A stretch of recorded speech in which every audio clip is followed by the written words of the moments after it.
தீபன்லாம் உண்மையிலேயே ரொம்ப நல்ல மனுஷன் அப்படின்னே சொல்லலாம். அதுவும் இல்லாம இப்போ இந்த தீபிகா சொல்ற ஒரு விஷயத்த கேட்டு உண்மையிலேயே தீபன் அப்படியே ஆடி போயிட்டாரு, அதிர்ந்து போயிட்டாரு அப்படின்னு தான் சொல்லணும். கண்டிப்பா இந்த ஒரு விஷயத்த தீபன் கொஞ்சம் கூட எதிர்பார்க்கவே இல்ல. அதாவது அந்த தீபிகாவ பத்தின உண்மைகள் தெரிய வந்ததும், அதுவும் இல்லாம அந்த ஃபோன்ல இருக்கக்கூடிய நம்பர்ஸ்லாம் பார்த்து, உண்மையிலேயே இப்போ தீபன் ரொம்பவும் அதிர்ச்சியோட இருந்துகிட்டு இருந்தாரு. அதாவது தீபிகா தான் வெண்பாவ கடத்தினதா அப்படிங்கிற மாரி சொல்லி, அதே மாதிரி தீபிகா வரட்டும் உடனடியா கேட்டு இது எல்லாத்தையுமே கிளியர் பண்ண போறேன், அதுவும் இல்லாம இந்த தீபிகாவை நான் உண்டு இல்லைன்னு பண்ண போறேன் அப்படிங்கிற மாதிரி சொன்னாங்க. ஏன் தன்னோட ஒய்ஃப் எக்ஸ் ஒய்ஃப் இப்படிங்கிற மாதிரி எந்த ஒரு விஷயத்தையும் யோசிச்சோம் வெண்பாவை கடத்தினது இவதான் சொல்லிட்டு கன்ஃபார்ம் ஆகட்டும், அதாவது என்ன கன்ஃபார்ம் ஆகட்டும், வேற ஏற்கனவே கன்ஃபார்ம் ஆயிடுச்சு. இதுல தீபிகா சொல்ற ஒரு விஷயத்த வச்சு அடுத்ததா வெண்பாவை ஒப்படைக்கல அப்படின்னா இப்பவே போய் கமிஷனர் ஆபீஸ் கிட்ட எல்லா உண்மையுமே சொல்ல போறேன் அப்படிங்கிற மாதிரி சொல்லி மனுஷன் தன் பொண்டாட்டி மேல கோவப்பட்டு அவ்வளவு இதா இருந்துட்டு இருந்தாங்க. ஏன்னா வெண்பாவை கடத்தி இவ்வளவு மோசமான ஒரு செயலை செஞ்சிருக்க, உண்மையிலே இந்த அளவுக்கு கேவலமான ஒரு காரியத்தை நீ செஞ்சிருப்பன்னு நான் கொஞ்சம் கூட எதிர்பார்க்கவே இல்லை அப்படிங்கிற மாதிரி சொல்லி, ஆனா அதே சமயத்துல தீபிகா சொல்லக்கூடிய ஒவ்வொரு விஷயமும் இப்போ நம்ம தீபன் மேல அப்படியே ரொம்ப இதா இருந்துட்டு இருக்கு அப்படின்னு சொல்லலாம். அதாவது தீபனுக்கு அப்படியே இடி மேல இடி விழுற மாதிரி இருந்துட்டு இருக்கு. அடுத்ததா தீபன் என்ன பண்றதுன்னு ஒண்ணுமே புரியாம இருந்துட்டு இருக்க போறாரு.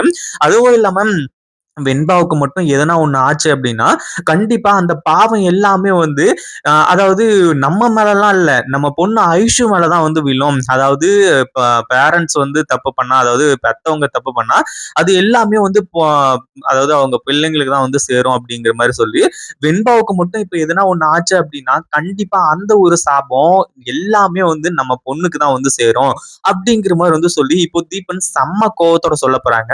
அதுவும் இல்லாம தீபன் இதுக்கப்புறம் ஸ்ட்ரிக்டா ஆர்டர் போட போறாங்க. இன்னும் 24 மணி நேரத்துல வெண்பா இங்க வந்தாகணும். நீ என்ன பண்ணுவியோ ஏது பண்ணுவியோ எனக்கு தெரியாது, இல்லைன்னா இந்த ஒரு விஷயத்த கமிஷனர் கிட்ட சொல்லிடுவேன் அப்படிங்கிற மாதிரி சொல்லி தீபிகாவை இப்போ ஒரு வழி பண்ண போறாங்க.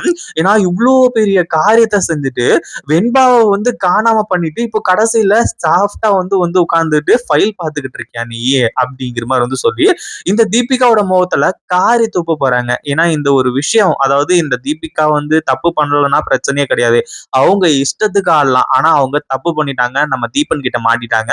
இதுக்கப்புறம் இந்த தீபிகாவால தப்பிக்க முடியாது, நம்ம தீபன் சொல்ற ஒரு விஷயத்தை தான் கேட்டாகணும். அப்படி அங்க என்னதான் நடந்துச்சு, தீபிகா என்னதான் சொல்ல வந்தா, உண்மையிலேயே தீபிகா சொன்னது என்ன அப்படிங்கிற மாதிரி கேட்டீங்கன்னா, அதாவது தீபன் என்ன இது இவ போனை வச்சுக்கிட்டு இப்படி ஆட்டம் போட்டுட்டு இருக்கா, 2 பிஸ்டல் வச்சுக்கிறது, 2 போனை வச்சுக்கிறது, நீ கிரிமினல் வேலை நிறைய செய்வன்னு எனக்கு தெரியும் அப்படிங்கிற மாதிரி சொல்லி, சரி ஓகே என்ன கிரிமினல் வேலை அப்படிங்கிற மாதிரி சொல்லிதான் அந்த போனை ஓபன் பண்ணி பார்த்தாங்க. ஓபன் பண்ணி பார்த்ததுக்கு அப்புறம் தான் தெரிய வந்துச்சு, அந்த ரவுடிங்ல புடிச்சு அடிச்சிட்டு இருந்தாங்க இல்லையா, அதாவது வெண்பாவை கடத்திட்டாங்க அப்படின்னு சொல்லிட்டு அந்த ரவுடிங்ல போலீஸ் கஸ்டடியில் வச்சிருந்தாங்க. அவங்க நம்பரை விசாரிச்சு கடைசியில இந்த நம்பரை செக் பண்ணி பார்த்தா தீபிகா தான் காரணம். அதுவும் இல்லாம இப்ப தீபிகா கிட்ட பயங்கரமான கோவத்துல கேட்கும்போது தீபிகா ஆமா நான் தான் வெண்பாவை கடத்தினேன் அப்படிங்கிற மாதிரி சொல்லி சொல்றாங்க. அடுத்துதான் எதுக்காக கடத்தின, ஏன் கடத்தின, இப்போ வெண்பா எங்க இருக்காங்க அப்படிங்கிற ஒரு விஷயத்தான் நம்ம தீபன் கேட்டுக்கிட்டு இருக்காங்க. ஏன்னா அவ்வளவுதான், இனிமே பிரச்சனை இல்ல, நான் தீபிகா தான் கடத்திருக்கா, வெண்பாவை ஈஸியா ரெக்கவர் பண்ணிடலாம், காப்பாத்திடலாம் அப்படிங்கிற மாதிரி சொல்லி அங்க தீபன் கொஞ்சம் தைரியமா இருக்காரு. ஆனா அடுத்தடுத்து சொல்ல சொல்ல தீபனுக்கு அப்படியே அள்ளு விட்டுட்டு இருக்கு.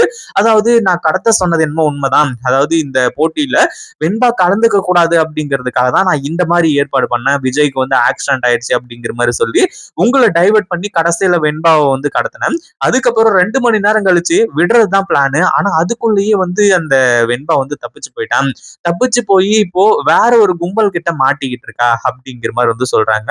ஆனா கடைசியில தீபனுக்கு சரியான கோவம் வர ஆரம்பிச்சிருதா, அப்படியே இந்த தீபிகாவை பல்லாறு பல்லாருன்னு கன்னத்து மேலேயே அறைய ஆரம்பிச்சுறாங்க.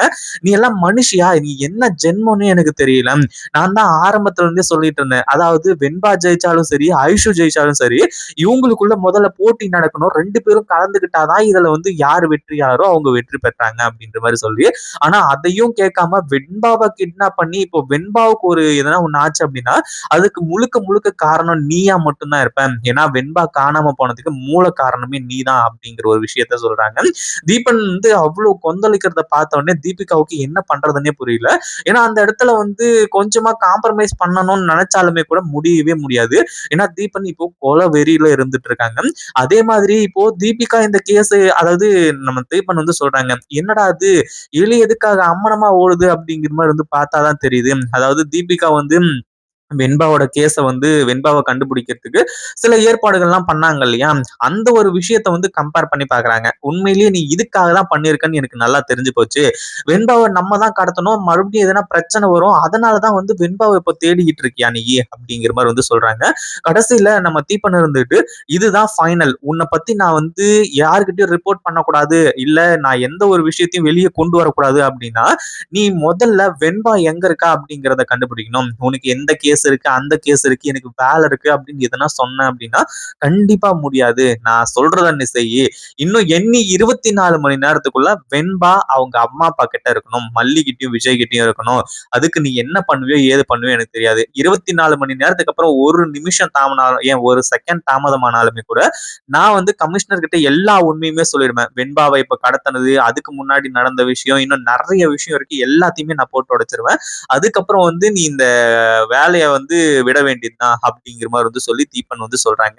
இப்போ தீபிகா அடுத்ததா வெறியோட கிளம்ப போறாங்க. அதாவது ஏற்கனவே மல்லி, விஜய் இவங்க எல்லாருமே அந்த கும்பல நெருங்கிட்டு இருக்காங்க. இதுல தீபிகா போய் என்ன பண்ண போறாங்க அப்படின்னா, அவங்க வந்து அவங்க இதுக்கு போயிட்டு ஹெல்ப் பண்ண போறாங்க. அதே மாதிரி வெண்பாவையும் காப்பாத்தி கொடுக்க போறாங்க. இத பத்தி நீங்க என்ன நினைக்கிறீங்க? இந்த வீடியோ பிடிச்சிருந்தா லைக் பண்ணுங்க, ஷேர் பண்ணுங்க. இப்பதான் நம்ம சேனலுக்கு ஃபர்ஸ்ட் டைம் வரீங்க அப்படின்னா, கீழ இருக்க சப்ஸ்கிரைப் பட்டனை பிரஸ் பண்ணிக்கோங்க.